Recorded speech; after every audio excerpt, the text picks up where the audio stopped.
Hello. हां बोल साक्षी. हां ऐक, मी वटपौर्णिमेला येणार आहे बरं का. हो.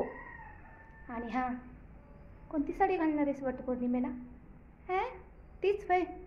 अगं तुझ्या त्या साडीवरचे किती टिपके आहेत, कुठल्या कुठल्या कलर आहेत, कुठले कुठले मोर आहेत, लहान बारके मोठे, कुठल्या मोराने किती अंडी घातली आहेत, किती पिल्ले आहेत, हे सगळं मला पाठ झाले ग त्या पैठणी साडीवरचं.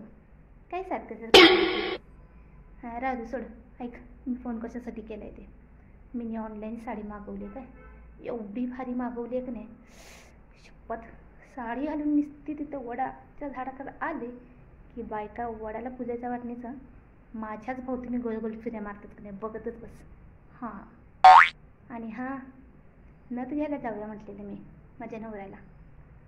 तर मला नकली नथ घ्यायची होती बरं का. तर 5,000ची नथ घेऊन दिली, सोन्याची 5,000ची. बघ आता जरा नथीचा नकरा कसा करणार आहे तो. येऊ दे की पूजायला. आणि हां, येणार आहे मी 2 दिवस अगोदर वडपौर्णिमेच्या.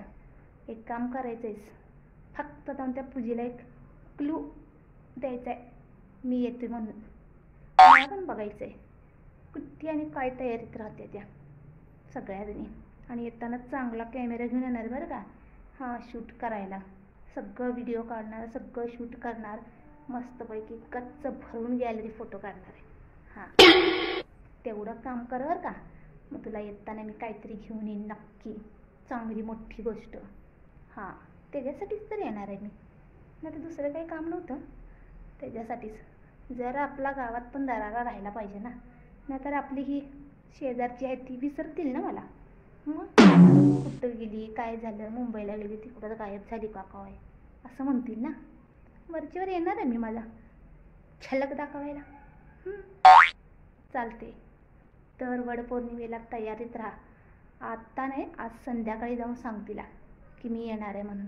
हां, आणि काय काय तयारी करते नाही ते मला लगेच पटकन फोन करून सांगायचं काय.